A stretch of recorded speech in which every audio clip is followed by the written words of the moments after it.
So whenever I have a client come in with knee pain, stiffness, it could be post-surgical, it could be a total knee replacement, or it could just be some arthritic changes. One of the first things that I have them do, even before we get into strengthening, is we try to find out if there's any trigger points in the muscle, because trigger points can cause a whole lot of pain in the muscle. And then also a basic quad stretch, just to see if we can alleviate a little bit of the discomfort with some trigger point work and some stretching. Now, a lot of times you can just jump down on the floor and use a foam roller. It's a great way to try to get breaking up a little bit of the trigger point stuff, and then you can just stand up and you can just do a standing quad stretch. But what if you can't get on the floor to foam roll? What if you can't just grab your leg and do a knee stretch because your knee doesn't bend that far? Well, don't worry, I got a couple ideas for you in this video. Hey everyone, welcome to the channel. I'm a physical therapist from Integrated Physical Therapy in Bellingham, Washington. Like I said earlier, some of my clients aren't able to get on the floor to do foam rolling work.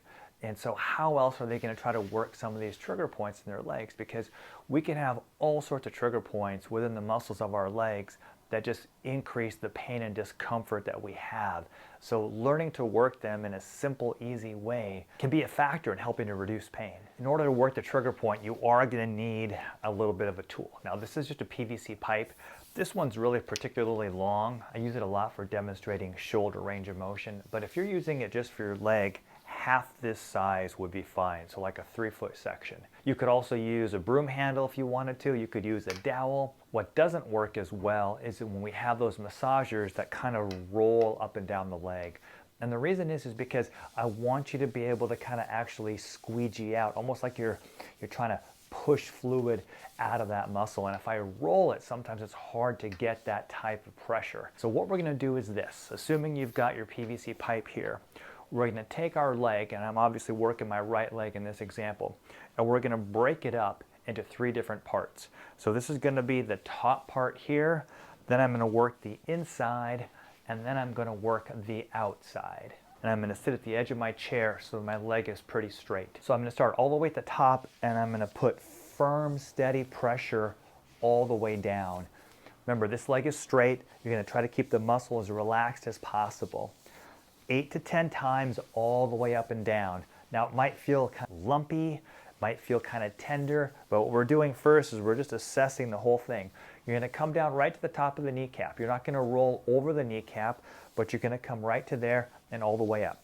Now, if you find something after those 8 to 10 reps that's a little tender, then you're going to come back, and with fairly moderate pressure, you're going to work that for about 30 to 60 seconds, anywhere you might have sore spots. Now, to work the inside, I'm going to take my foot and I'm going to turn it to the outside. That kind of helps to expose the inside. Now I'm going to change the angle a little bit through here, and once again, I'm going to come with firm pressure. And almost always, we're going to have a tender spot right above that knee, right through here on the inside. And I'm going to come through there.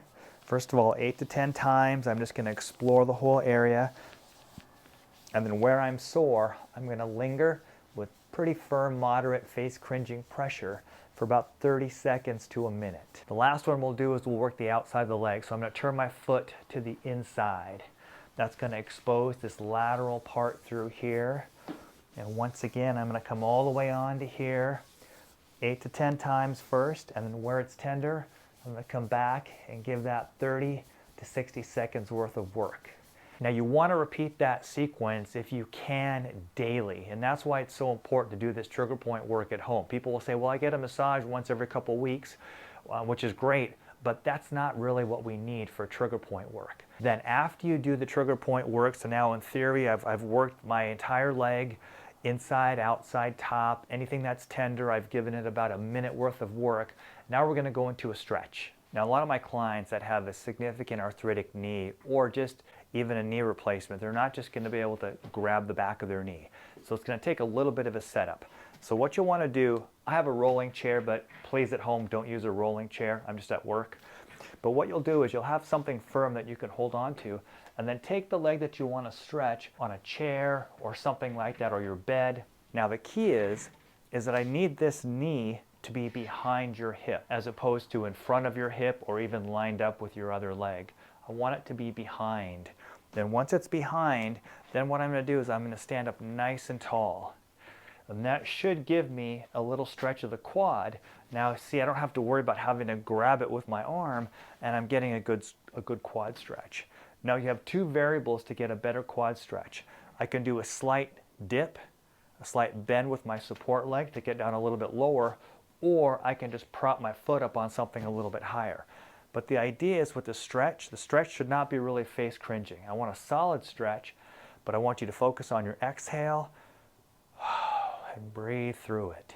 So long, slow exhales, because exhales are relaxing to the muscle.